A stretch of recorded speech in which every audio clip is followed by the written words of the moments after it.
Welcome back, you guys. This is the Art School Graduate. Today, my guest went to school publishers have never heard of, designed her way into the biggest publishing house in the world, and built a nonprofit to make sure no one else had to feel alone as she did when she got there. She is a senior designer at Dutton Penguin Random House. She is the founder of Blk Brwn Book Designers, a community changing who gets to work in publishing. Ladies and gentlemen, my guest, Dominique Jones. Dominique, how are you doing? I'm doing good. How are you?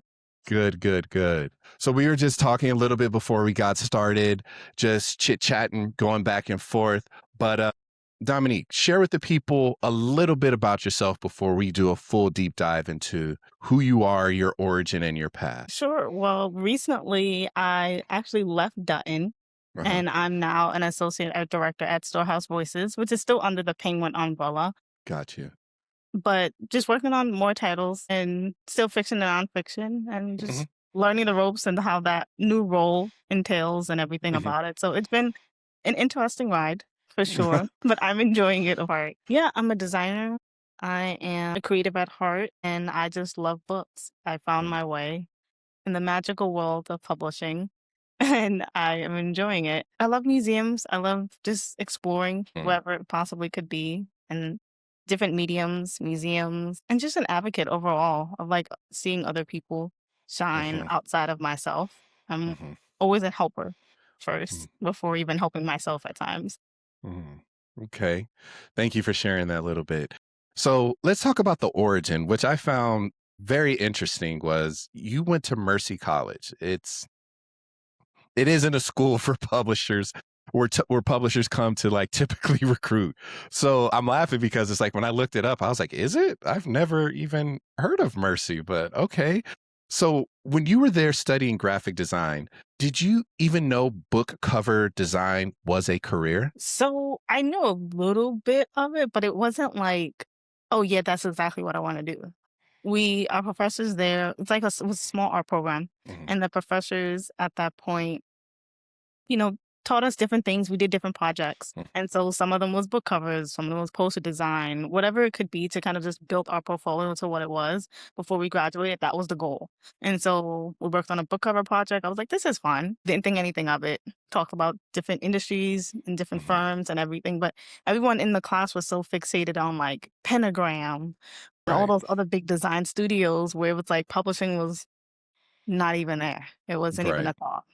So being able to land a position in publishing definitely opened my eyes and was like, this is where I need to be. I do not want to leave. And that's it. Yeah. So explain how that worked when you were doing your senior portfolio in that practice. How did that day come and how did you get that? How did you take that first conversation of like, hey, we want you to come over and do this? How did that turn out for you? So I remember it so vividly. Like I was like literally so laser focused into my thesis project. It was about at that time in my life, I studied ASL a lot and I wanted to be an interpreter. So I was like all immersive in the community, the culture, the language and everything. And so I dedicated my thesis project around that. And so I made like different posters, a booklet of like highlighting all these deaf activists, musicians, dancers, and like a fun project. And so like lasering it down, making sure I get everything correct was just like the most important part of it. Then when it came to the senior show, people are just roaming in, chatting and just asking you about your project and you just talk about it. And that was it. And then literally the day after, maybe like, I still have the email though, probably like the week or so after, I got an email from HR. And I was like, why would HR email me? Like, that just didn't make any sense to me. I was like, this is probably spam. Like, didn't apply to anything at that time. And they were like, oh yeah, the senior show would love you to just apply if you're interested in an internship. And I wasn't really looking to do an internship for the summer. Like, I just graduated college. I just wanted to enjoy it. I was like, why not? And when I did, I was like, okay, wound up getting it. Going on an interview, it was like, I'm just going to do it and just not even worry about it. Yeah. It.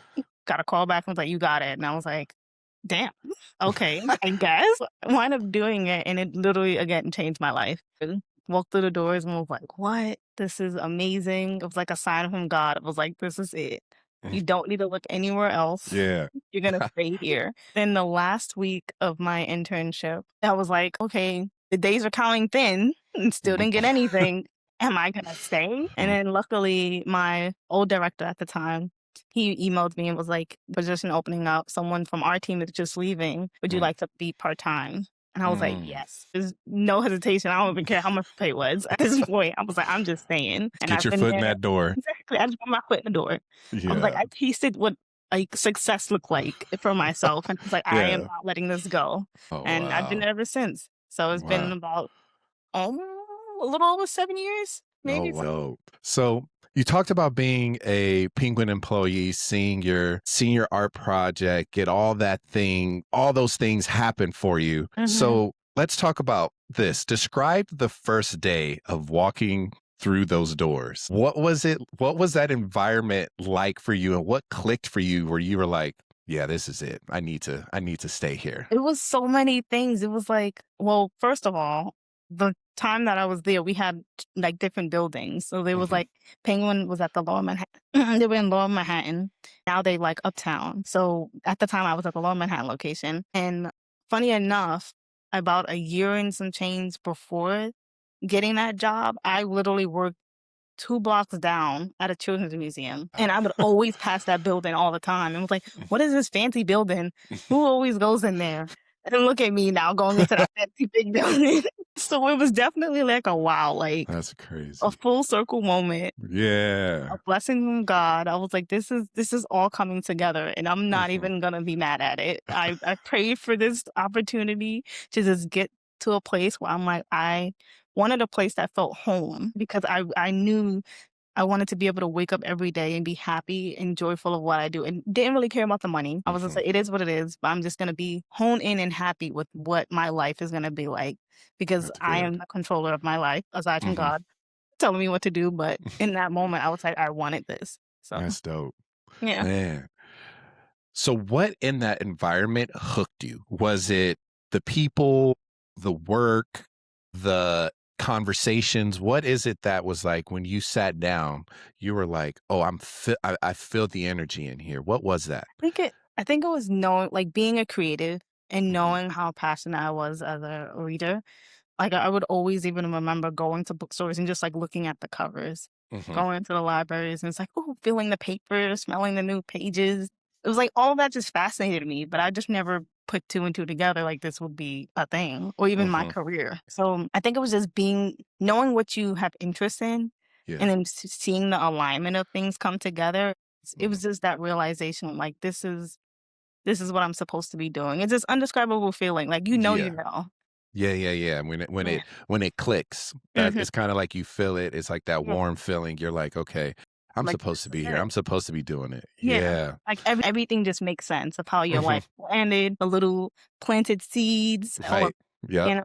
Yeah. Yeah. So let's touch a little bit on the craft. When you're handed a manuscript, where do you actually start? Like, do So you read it first, or do you sit there and is it like they kind of send you little artist notes, author note? Do they send you little things like that, or is it they kind of just give it it's to a you and mix. say best of luck? It's a mix of all. Um, Wow. because there's times where, like, we'll get maybe, like, the first 50 pages, maybe the Hmm. whole manuscript, 300 and X amount of pages to read. Wow. And just like, here you go.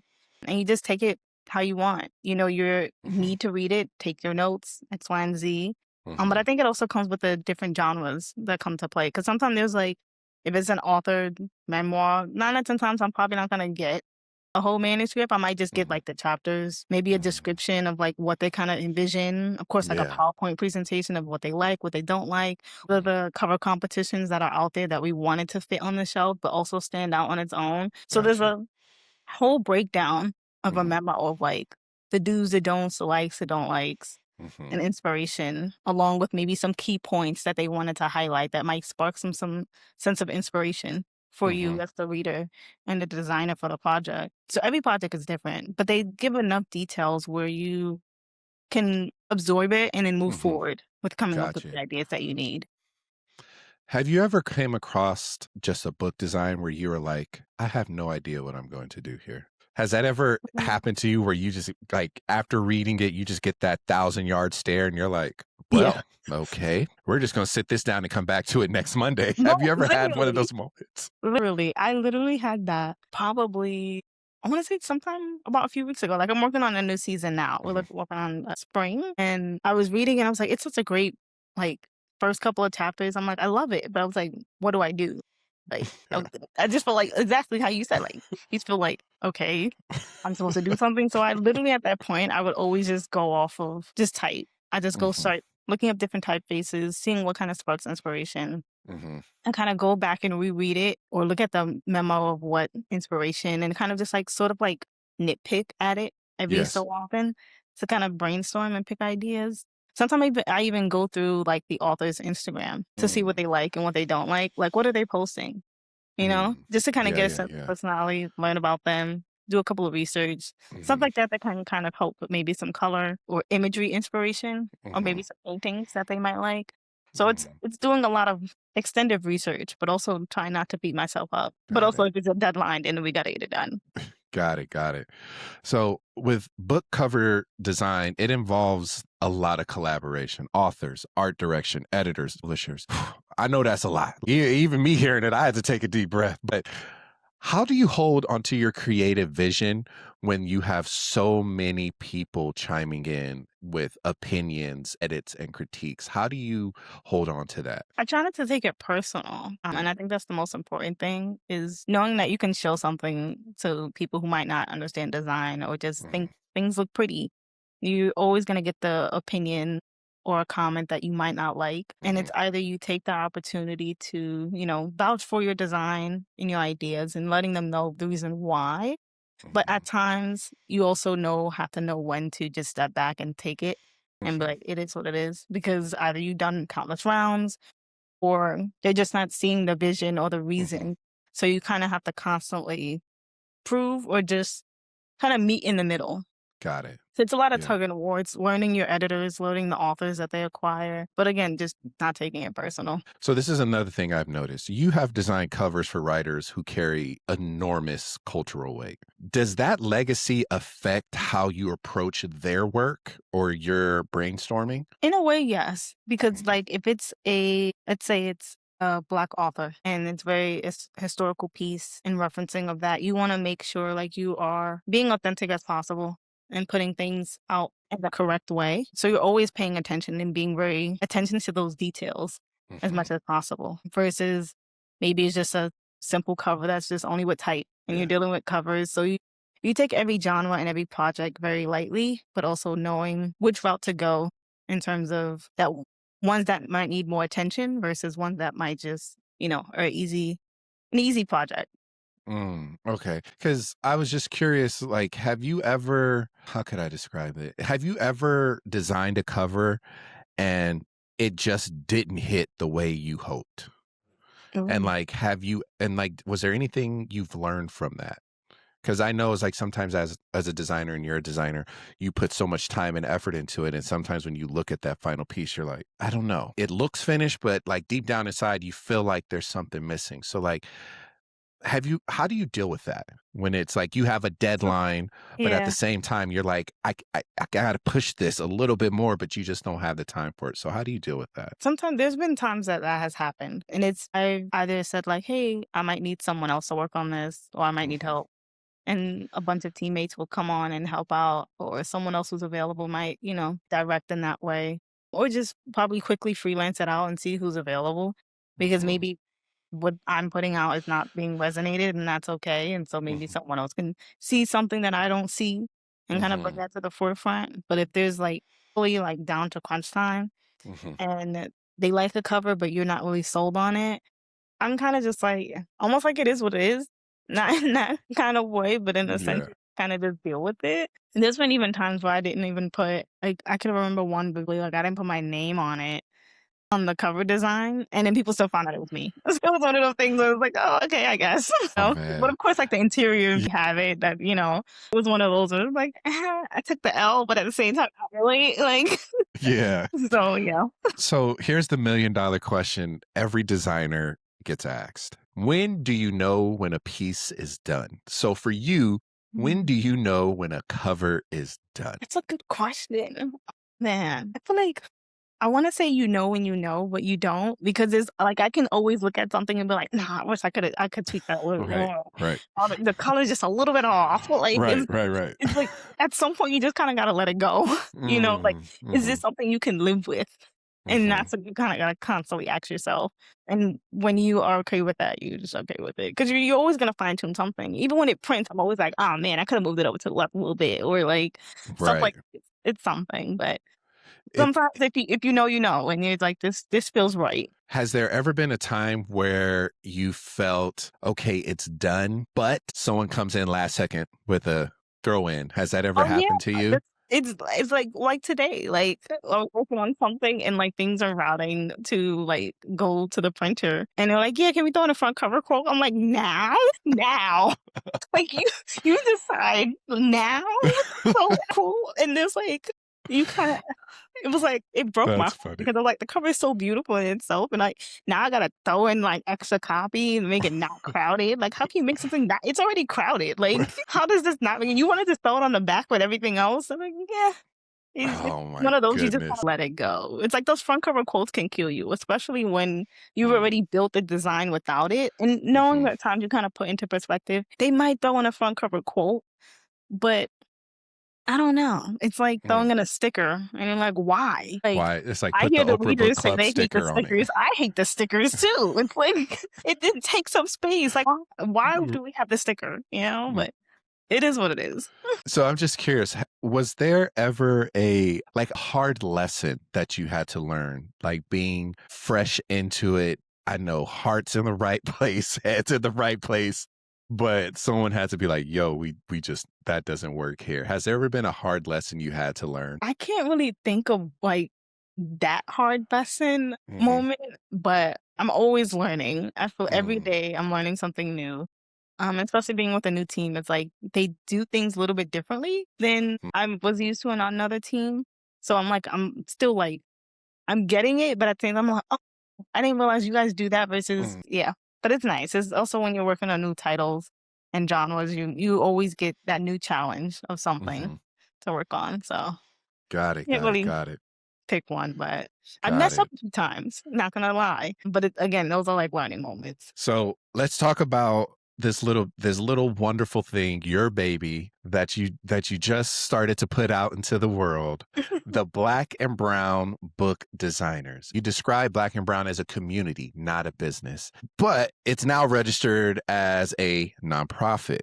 What does that evolution say about the mission for the Black and Brown Book Designers? It says a lot. It says that is more than just community. It's legacy. It's building for the generation and continuing to pour out into allowing us to be in this publishing space Hmm. and multiple spaces all at once. Hmm. Because a lot of people, again, don't know the industry exists, don't know how to navigate when it comes to negotiation, Hmm. don't know what it's like even getting hired for their first ever book cover project, what those Hmm. little details from trim sizes, from RDP to CMYK, building things from scratch or doing sketches and all these fast details. Those are the Hmm. important things that are like fundamental to like know when it's like working on Hmm. projects in the industry. And so building this community for not only just designers, illustrators, and now opening it up to just like the curious readers who might just be Hmm. curious about the publishing industry and the process behind it. It's been a very fun ride to have that, see it grow, not only now being we do hybrid events, so a lot Hmm. online, but then also now in person, not only in New York, but now over in a DMV has been Hmm. nice to kind of just see and grow and involved in so many Right. different ways. And it's also been helping like independent authors as well find their next creator that they need for their book covers or even just the interior process overall.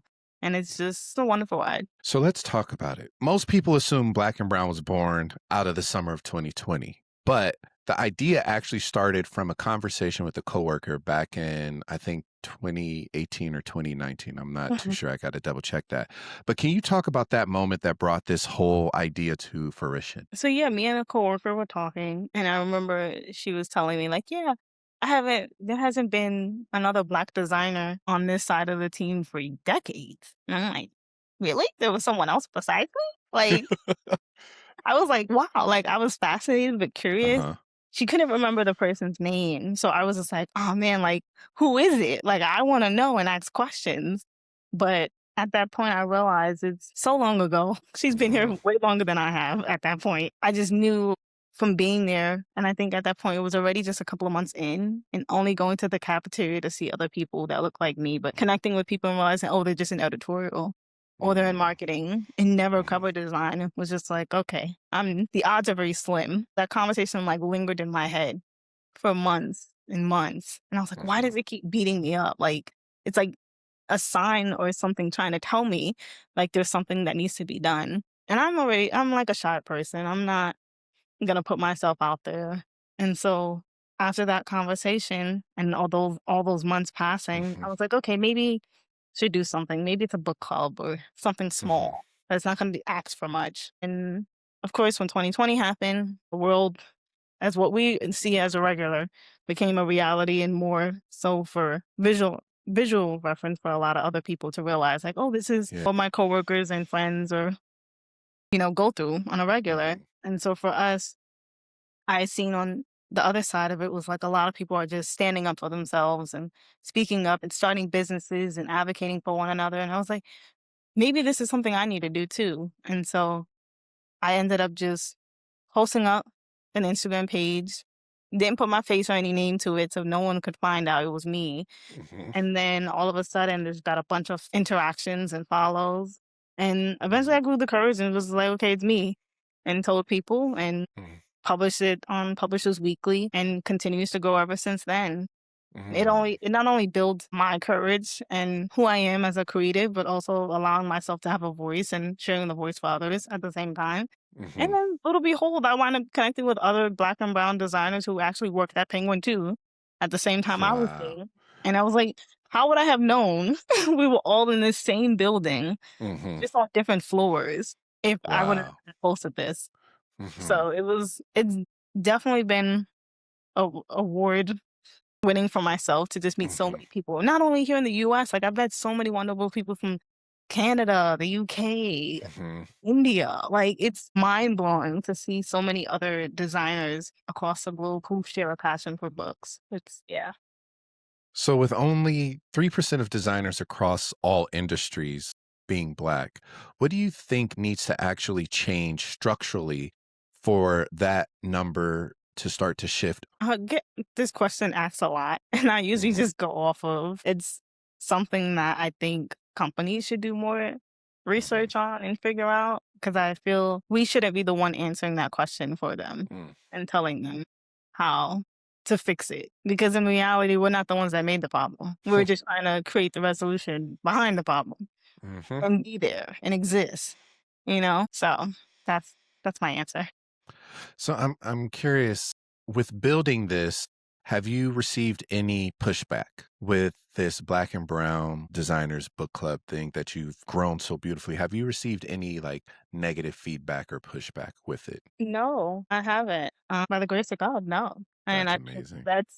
that's God doing the work for me. Yeah. I don't need to worry about too much of the haters or the people who don't agree because Mhm. I'm just here doing the work and continuing to pursue. Have you seen doors start to open for designers from schools publishers don't usually recruit from? Is that something you start to notice? In a way, but at the same time, it's hard. Like I'm not in all the spaces to know what's Right. happening, but Mhm. I have seen an increase of more people talking about design, Yeah. talking about covers, and wanting to acknowledge book cover designers a little bit more than what they have in the past, especially with giving credit at like the Mm. bottom of like a post, like cover design or cover illustrated by X, Y, and Z. It's not done a lot, but it's slowly a thing. And then of course there's blogs and articles of like many awards of the best 100 book covers of the year that's been out for Yeah. years. And so seeing those get more and more spotlight at the same time, it allows to see that there's a little bit of change happening in the Mhm. creative book cover space. With noticing that, how does that make you feel when you see like, I don't know, Amityville University, somebody coming in from that's like a small school What does that do for you when you see these kids who are just blessed and talented getting that opportunity to just come showcase their skill set? It's nice and it's rewarding, and a lot of them, like, reach out to me too on, like, LinkedIn and ask, like, Mhm, "Hey, can I talk?" Or, "I've seen you here and there," or X, Y, and Z, and they just wanna know more, and I'm like, I'm always more than happy to chat. I'm like, "I have it on my website, you can book a call, and we can just chat and, share experiences," because knowing back then that I know now, it's like, "Okay, I wanna be able to help someone else move mhm. forward." In the best way, and so it's just nice, and the organization has helped. What, last year, I think we've hit at least 22% of people who have gotten like, a full-time job out of the Hey, industry, and it was that like, is nothing to oh, bat an eye at. it's a small number out of, like, the portfolio reviews and even just people who actually volunteer on our board Mhm. altogether. It was just like, that's still a small that's a great win to Yeah. just hear and see people like, "Oh, I was once on one side and now I'm here. Now I'm creating book Wow. covers," and it's just very rewarding. That's beautiful. Girl, you gotta toot your horn a little bit harder than that. That was I'm always, but no, no, it's very nice. that's Yeah, that's amazing. Like, yeah. you don't know the way I look at it is even being a teacher and a professor is just like you don't know who you're influencing or what that could have done for Mm, someone. yeah. Like, yeah, people are like, "Oh, well, you've been doing it X number of years." I don't care. 22% is a great number to see, and seeing that number increase annually is the is a wonderful goal, and I think hats off, girl. Like, you need to be somebody needs to give you a medal. I mean, they like to give medals for other stuff. They need to give you a medal, girl. Look. Man, that's amazing. So, Mhm. before we transition from this topic, just one quick question. What's the hardest part about running the Black and Brown on top of being a full-time designer? You know, that right there could be a lot. But what is the hardest part about that in your career that like no one talks about? I feel like people talk about it. It's like the time management. I Mm, think there's moments for me, I'm like, I can be in so many places all at once. I can do all these ideas are coming in my head. I'm like, oh, we gotta do this. And then I'm just like, oh, wait, I don't, who has the time? Who has mm, the energy? Who has the resources? right. And it's always like coming back and toning things down and Mhm, being like, okay, baby steps and not feeling mhm, like I gotta take a leap across the pond right. because, like, if it's not ready yet, it's not ready. Right. And a lot of hope to just sit with it and be okay with it. It's a lot of time management, a lot of Mm.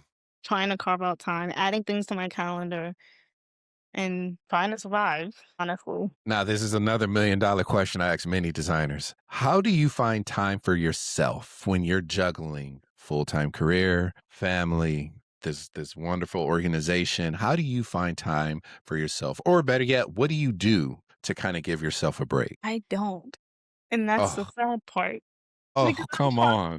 I am trying to learn to do better. It is so bad. I can sit here and say I try weekends. Doesn't work. It doesn't work.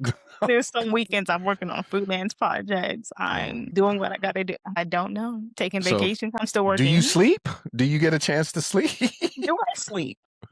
No, I'm just joking because it's just like I don't take time. It's like, girl, do you even ever sleep? Because I feel like I you got wake to up give yourself a break sometime. I always set my alarm early. Imma get up, and my fiance is like, "You're not getting up." I'm like, "Yes, I am." Alarms are go I'm still in bed. He's like, "You didn't get up." I'm like, "I know I wasn't." "Oh, Reaches over and turns it off for you. Don't worry about it. Slide it. Slide you're the not little getting button. Yeah. up." Okay, so let's talk about like some of the principles and design thinking, like, the big picture stuff. What design principles matter most when a cover has to sell a book in a fraction of a second? There's so many elements to it. Like, it can Hmm. be the artwork, it could be the photo, whatever the first thing that pops out in your face, that's what it sells. Hmm. So, again, like, sometimes it can be the photograph, it can be the illustration, it can be the Hmm. typeface, the colors. If you go into a bookshop, the bookstore, that's the first thing you're gonna see is, like, so many things bouncing off the page. But when you just sit and allow yourself to, like, skim through, the first thing that comes to your eye is either color Hmm. or an image. And so it's each one is, yeah, it's hard to answer that question because each one is different. But I think if we're thinking honing down on like one specific thing, I would definitely say probably the composition, how things are laid out on the page. That's really the most important thing because you play around with hierarchy and Hmm. those small design elements that allow you to figure out what's the first thing you look at, second, third, and so Hmm. on and so forth when it comes to a design. So you don't want so many things screaming out at you, but you want something that just grabs your attention off the bat. And that's the first thing that you see. Okay. Now, typography, color, image. Which of these three does the most emotional work? I think it's color because I think a lot of people who aren't designers are gonna always go like the color. Color Hmm. creates feeling, it creates emotion, tells Hmm. something before, like allows us to feel something before we can identify it.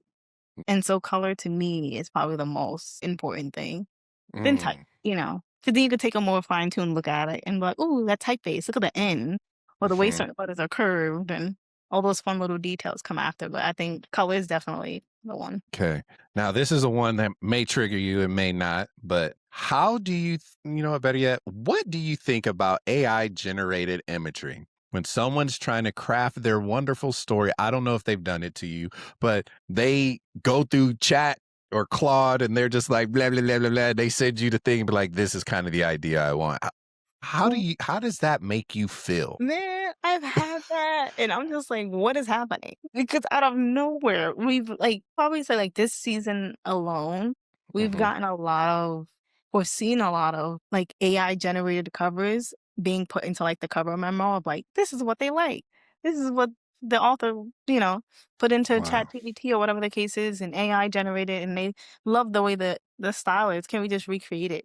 It's like, it puts you in an awkward position of like, you want me to recreate this? Like, this is now generated from the entire globe Whatever. of Yeah. whatever it's been populated from to recreate something that technically exists, but in other forms. Like, it's Mhm. not original. So it's that back and forth battle between what do you do? There was one time Mhm. where I ended up like just recreating the AI generated cover, but like, of course, using images from like different stock houses just to Yeah. recreate it just because that was something that they liked. And it was just like this it's like, what do you do? It's like a battle you can't Mhm. fight in a weird way. But now we're just trying to figure out a way of just how do we Hmm. allow the author to, yes, have some a little bit of creativity and like saying what they want their cover to look like, but not so much where it's like, this is it and that's it. Copy and paste something. Yeah. Yeah. Like you want to allow us to do our jobs for what we are hired for. It's an interesting conversation. But I think that's kind of dumb though, to like, you already have your cover. Why are you coming to us? You're going to spend this extra bread to get a cover It's like at that, that point you could have just self-published. right. Why go like grateful enough you have this opportunity that you've been Mhm. acquired by a big publisher, but now you just come with us with an AI cover? Like I don't it just doesn't make any Yeah. sense to me. That doesn't make sense. It's almost like, all right, you guys, I'm about to pull out this light tracing table and trace this AI generated image for you. It's like, what's the point of that? I don't know. I just was curious how that lands with your community of like, It's a lot of well, conversation. A lot of yeah. like everyone's having their own conversations, whether it's internal team, the big Mm, teams, or like the big houses all that together with all the employees. Like a mm, constant conversation that's always going to be had because it's continuing to ever evolve into our daily lives. Some mhm, people use it as a sense of mood board mhm, inspiration. Some people use it, for example, like authors using it to mm, design their entire covers. Some people use it mm. for photo manipulation to kind of help with that Photoshop trick or whatever the case may be. Got There's it. each person is using it for different reasons. Me personally, I just try to avoid it at all costs because I feel like although some people use it again like inspirational mood board, for me, I just don't want to fall into the trap of being like, oh, this is a easy way out to kind of come up with Mhm, inspiration. I want to use my brain and use the process that has been helping me get to where I am now and mhm. not some new trick to kind of help spark. Mm. Now, do they, and I don't know, and I'm not saying you, but like, how does the company handle when people are using like AI in their own books, like the writing, and then you guys get that because it's very evident when AI writes it versus when a human writes it. It's like like when a human writes it, you can hear their voice in it versus when you're reading it, you're like, what? Why does it sound funny? Like, what does this mean? So, how do you guys deal with that part of getting AI, because AI is slowly leaking into all Yeah. aspects of creative life. So how's that? conversation happening with you guys for designing the books and reading some of this literature? I haven't seen it from the interior side of like Mhm. writing, but I've seen it in like the cover style. Mm, So okay. that's the only way I can answer from Okay. just, yeah, previously mentioned was that because Yeah. Okay.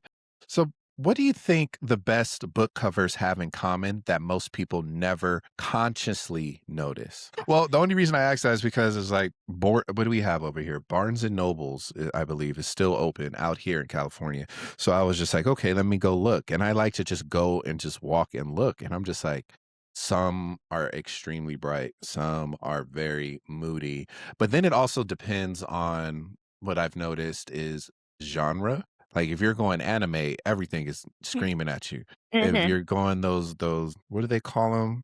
Like a They're the soap like kind of thing. yeah, self-publishing. Mhm. Like those, they're very kind of like whites and grays. And I'm like, oh, I'm starting to notice like It's almost like a color. little yeah, like color is like to me, that's what I've noticed is a lot of color, even on the small little zines that I've seen people have like self-published or put out or starting to put out with their books. I'm just like, so it's to me, it's color. But what do you think? Plus, I'm a designer. So is of course I'm going to look for some design element to attach to. So, but for you, what do you think most people never consciously notice? That's a hard question. No, it really is a hard question because yeah, color, like it would Mm, be color, but if you're thinking like the average reader, mm-hmm, what would gravitate towards them? I mm-hmm, want to say maybe it's the title, mm-hmm, maybe it's the author. mm, You see a debut author, someone new, yeah. or you see someone of a familiar name, you're like, oh wow, they have a new book. You're just gonna automatically gravitate towards that and then move on to the next.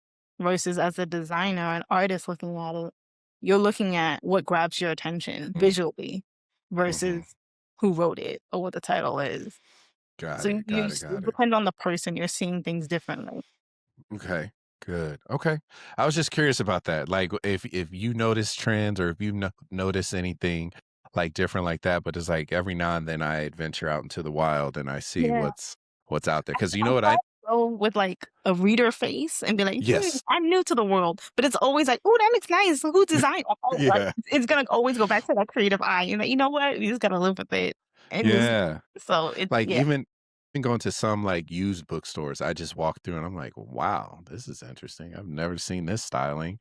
So it's just I was just curious about that. yeah. So now we're going to jump into everybody's favorite little thing. It's called my rapid fire. You tell me, you give me your answer. You can explain it. Some people are like, it's just this. I don't have an explanation why, but I'm gonna give you the opportunity to try your best. I've only stumped two people, so we'll see how you do. Okay.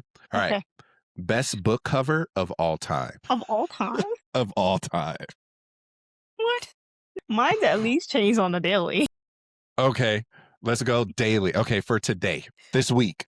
This week? Man, okay, what cover stopped me in my track? Man, I haven't been on Instagram, so I can't tell the latest cover. I can't even hold you. Yeah. Okay. All right. Okay. I have no answer. Okay. No answer. That counts. All right. Serif or sans serif? Ooh. Hi. It's like, why are Because you making me choose these? because it's the fun part of it, No, it's fun. It's fun, but like, but it's stressing you out. I could tell. um, okay, I'm gonna go with Sansa. Okay. Yeah. One designer whose work you have studied. Okay, years ago, I used to study Jessica Walsh, her work. I just like was always fascinated in college. Then Mhm. after that, I was just nobody. I Okay. just absorb what I see and kind of try to study or understand why I Mhm. gravitate towards that design to kind of like Mhm. break down the analysis of it. All right. Fiction or nonfiction? I say fiction, A book everyone should read. book everyone should read. You said you love to read. And my research, I saw Okay. that. So that's why I was like, this is going to be a good one. You know what's funny is like as a designer, you read for work, not for fun. So I have not Uh, read a book for fun in who knows how long. The amount of times I've taken out a library book at this point and have not even skimmed through at least chapter 2 because I'm like, I don't even finish at all because I'm so fixated on work. But I will say, the book that I've worked on, and I actually did the cover, is the Revelations of Dane Daphne. It's a new book coming out by Mara, the wonderful who created Girlfriends, and it's a beautiful book actually. So I was very surprised at how, of course, wouldn't be surprised how well written it was, but it was just a story that kind of lived with me for a while. That I Yeah. was like, wow, like this is gonna be a good one. Okay. One word that describes great design. I would say one word, speechless, Mm. because it's seeing some to me, every time I see a design that like stops me in my tracks, I'm Mm. like literally takes my breath away for that one Mhm. second. I'm like, this is a good design. That's good. That's good. All right. So let's talk a little bit about creative identity and some advice for the upcoming generations. So, what would you tell a designer who hasn't found their lane yet? I would say that it's okay that you don't Mhm. find your lane. Eventually you will. And other people will notice it before you notice it. Just stick to what you're doing, stick to what works for you, and try not to allowing yourself to adapt when you need to, but also knowing when not to adapt. And just Mm. stick to who you are and what Mhm. you're good at. Because you're a good designer for a reason. And you want to Yeah. you're setting yourself apart from other designers at the same time because of your Mm. style. Whether you Yeah. see it or not. It's gonna eventually present itself. Yep. Absolutely. Now, what's working? You've been working in design, but what's that one thing working in design taught you that art school didn't properly prepare you for? Art school didn't prepare me for. I think it's prepared decent enough. I mean, Mm. from the critiques, the harsh critiques, from the limited time, getting things done, the mistakes you make on projects, Mhm. I think all of it has taught me something Okay. know now. But of course, maybe not like certain skills of like how to do this and that in Photoshop or Mhm. InDesign. Those things you learn as you go. I Okay. think the general scope of it, of school, It did a and good job. it did a decent job, you know? Good, good, good. All right. Now, when you look back at Mercy, the college vision of you, what do you wish someone would have told you? That no one knows what they're doing. I learned that early on when I was, like, interning. Someone told me, "Oh, it's okay. No one knows what they're doing." I don't even know what I'm doing. A position. I'm like, "You don't know what you're doing? I'm looking at you. Like, how you gonna tell me you don't know what you're doing?" It's the And Spider-Man meme. They're all pointing at each other like, wait, who's yes. it was one of those moments, but it Oh made my me realize, goodness. and I always remind myself that no one knows what they're doing because Mm, it's generally that. Like, mm, all just making books look great, making sure the book publishes on time. And yeah. each person's gonna probably have their own little mistakes or their own Mhm. little lesson to learn, however big or small that might look like. But yeah, we Hey, don't know what we're doing. that's a good one. Okay, so you spend your days making covers for other people's stories. What does it feel like when you pass a bookstore and you see that cover on the shelf out in It's the wild? I love it. I feel like it's a feeling that never gets old. Like I go into a bookstore and sometimes I would just go by myself and just roam around. But if I'm with like my sister or my fiance, I'm just like, guess how many books are on the shelf that I did? And like, we'll just like a guessing game and like how many we could see. Oh, that's cool. Like take a That's so picture in cool. it and just like, smile just to have it. It's a nice moment. Yeah. Yeah. So this is something I was wondering about. Design is often talked about problem solving, right? But the best book covers feel more than that. They feel like a legit physical art piece. Do you think of yourself as a designer or an artist? And does that like distinction even matter to you? Yes, it does. I Mm, consider myself more of a designer, not an illustrator, an artist. Because like mm, I'm taking elements to mhm, create a composition that works well visually to the person's eye. I'm mhm, not yes, at times I might be creating something that's original, putting pieces and things together, however you want to call it, collages, mhm, still artist, illustrator, whatever it is, but in that sense of adding on to type and imagery into one, that's mhm. still that layer of a designer, Okay. understanding the composition, the color, and all those reasons. Versus an illustrator or an artist, they're creating an original piece, but it's coming out of something different, of a different Mhm. process of it all versus the process of a designer. So I've Right. always honed in being a designer and not an illustrator Mm, or an artist. okay.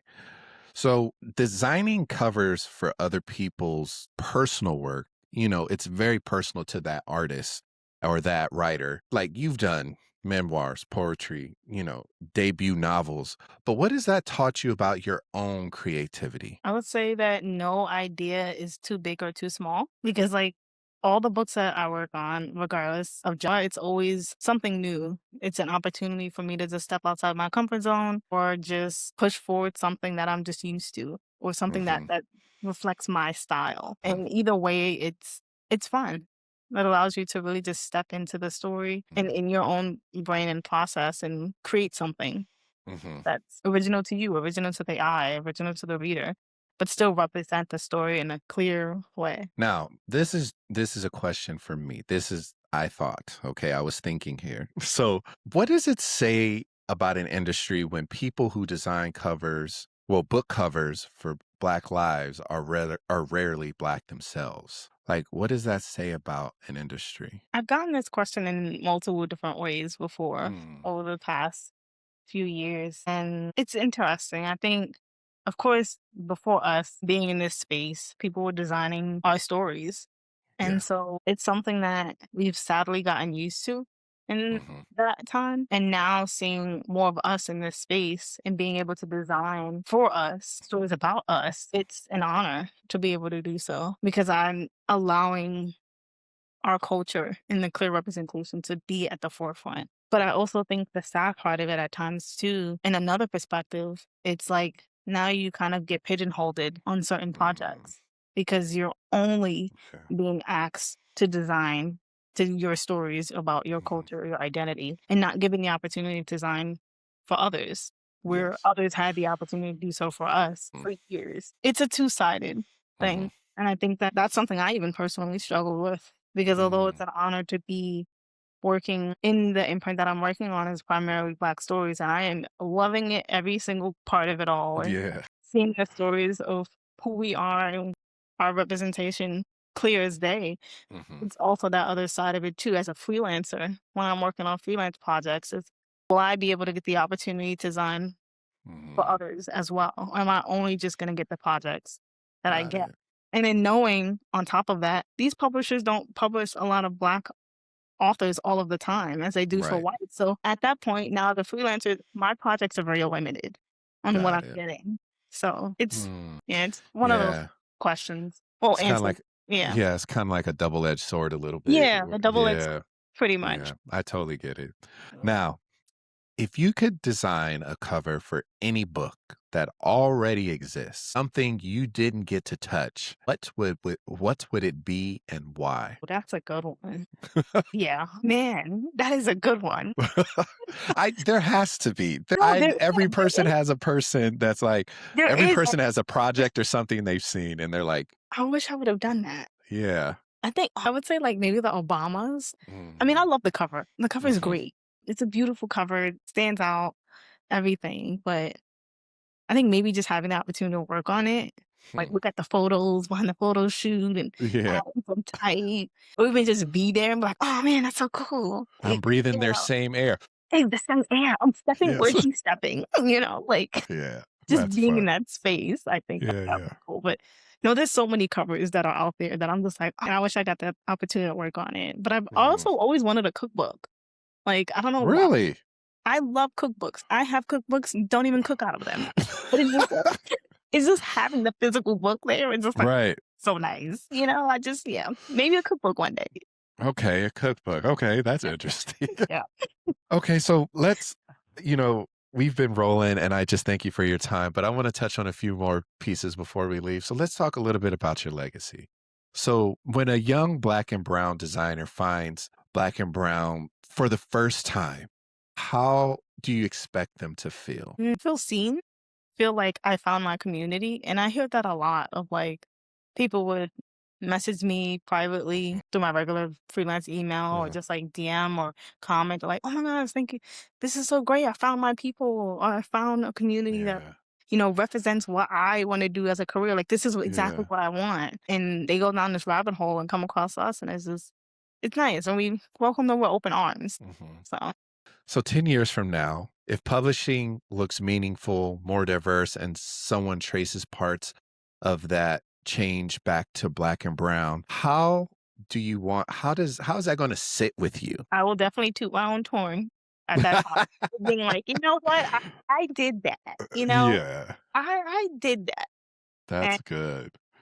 it would truly be a blessing to see. like something of a small conversation turned into a nonprofit and now part of a legacy that will forever exist, of knowing that it's paved the way for conversation to be had about diversity in the publishing industry, but with more intention behind it, more thought, more creativity in mind, and more seats at the table for all of us.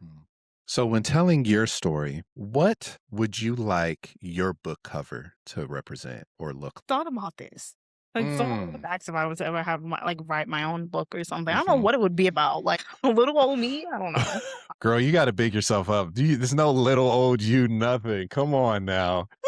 There's no little old you, so come on. I appreciate it. What would that cover look like?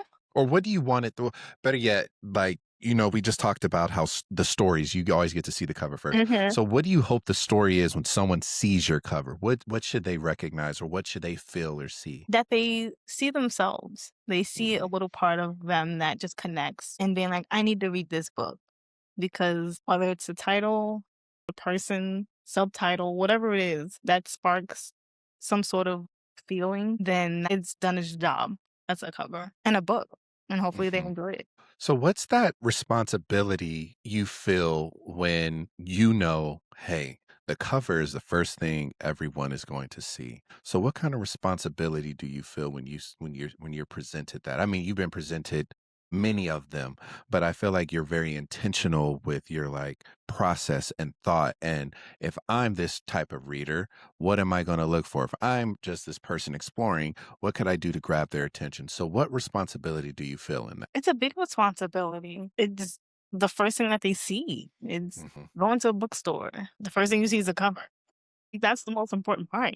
Got to make sure the color's right, type's right, things are in a good position. The visual storytelling is there by first glance that allows someone to be like, wow, I wonder what this book is about, without giving too much away. It's an important role that we play. Sadly, don't get enough credit, but it's important to be able to have that as the first thing that they see. It's truly important. Now, lastly, $1 million question again. What would you tell your younger self, the girl going to Mercy, doing these art and design classes? What would you go reach back and tell her if you could sit down and have a conversation with her? I would just say it's all going to work out. That's it. That's It's all it. going to work out. Well, thank you guys for listening to our podcast today. My name is Justin Robinson. I have the talented, the creative, the creator, she needs to toot her own horn more. She's doing wonderful things for our community in the book space, the gifted, the talented Dominique Jones. And this is the Art School Graduate Podcast. We'll catch y'all later. Peace.